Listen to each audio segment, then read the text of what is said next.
नमस्ते फ्रेंड, आप सबका स्वागत है मेरे YouTube चैनल में। आज मैं बनाने जा रही हूँ एकदम इजी और झटपट बन जाने वाली रेसिपी दाल चावल। गुजरात की फेमस ये दाल चावल मैं सिर्फ 10 मिनट में बनाकर सिखाऊंगी आपको। तो चलिए फ्रेंड, दाल चावल कैसे बनते हैं उसकी रेसिपी बनाना स्टार्ट करती हूँ। तो सबसे पहले मैंने 1 कप तूर दाल को अच्छे से वॉश करके ले लिया है और साइड में मैं एक प्रेशर कुकर रखूँगी और उसमें 2 गिलास पानी डालकर इसमें स्वाद अनुसार नमक और 1 चम्मच जितना तेल डाल दूंगी। और पानी में थोड़ा सा बॉईल आ जाए उसके बाद मैं इसमें तूर दाल डाल दूंगी।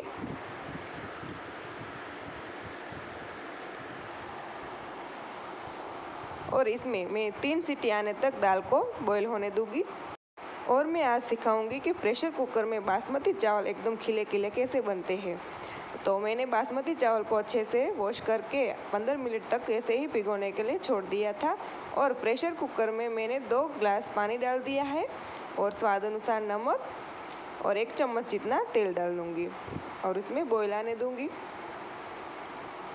बॉईल आ जाए उसके बाद मैं इसमें बासमती चावल डाल दूँगी और इसे मिक्स कर दूँगी। मिक्स करने के बाद मैं इसमें प्रेशर कुकर का ढक्कन लगा दूंगी और इसमें सिर्फ 2 ही सीटी हम आने देंगे। तो 2 सीटी आने के बाद मैं इसमें से प्रेशर निकाल लूँगी और चेक कर लूँगी कि चावल हमारे पके हैं या नहीं। तो देखिए फ्रेंड, एकदम खिले खिले बासमती चावल पक चुके हैं हमारे। और मैं अब साइड में दाल का मसाला रेडी कर लूँगी। तो मैंने 2 से 3 हरी मिर्च, 1 इंच अदरक का टुकड़ा और इसमें मैं थोड़ा सा नमक डालकर इसे अच्छे से कूट लूँगी।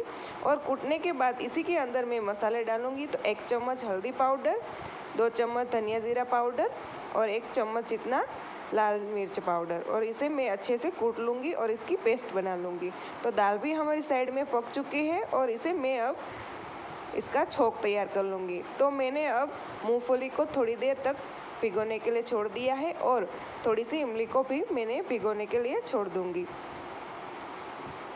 अब मैं प्रेशर कुकर में इसका दाल का मैं छोंक तैयार कर लूँगी। तो अब मैं इसमें थोड़ा सा तेल डालूँगी और मसाले डालूँगी। तो मसाले में मैंने डाला है एक दालचीनी का टुकड़ा और 2 से 3 लौंग, 2 काली मिर्च, 1 फूल चक्र और पत्थर के फूल और 1 सूखी लाल मिर्च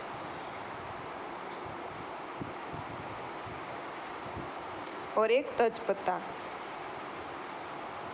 और 1 चम्मच राई और 1 चम्मच जीरा। राई हमारी थोड़ी क्रैकल हो जाए उसके बाद मैं इसमें टमाटर डाल दूंगी और टमाटर हमारे थोड़े से सॉफ्ट हो जाए तब तक मैं इसे पका लूँगी।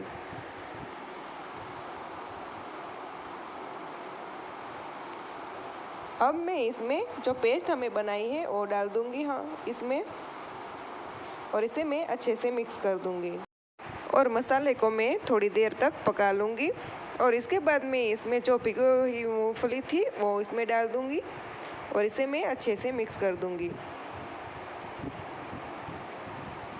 अब मैं इसमें दाल डाल दूंगी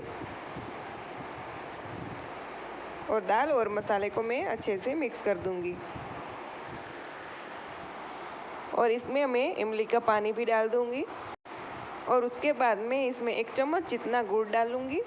गुजराती दाल में हमेशा इमली और गुड़ ही पड़ता है, जिससे दाल का टेस्ट बहुत ही अच्छा आता है। और दाल को जितना आपको पतला रखना है या फिर थिक रखना है उतना आप पानी डाल सकते हो। और दाल को पकाने के बाद मैं इसे अच्छे से सर्व कर दूंगी। तो देखिए फ्रेंड, हमारे गुजराती फेमस एकदम बढ़िया तरीके से दाल चावल बनकर रेडी हो गए हैं। तो आप सबको मेरी रेसिपी कैसी लगी प्लीज़ मुझे कमेंट में ज़रूर बताना और पसंद आए तो लाइक ज़रूर कर देना। और अभी तक आपने मेरे चैनल को सब्सक्राइब नहीं किया तो सब्सक्राइब कर दीजिए और बेल आइकन बटन को दबाना ना भूलिए, जिससे मेरी रेसिपी आप तक पहले पहुँच जाए।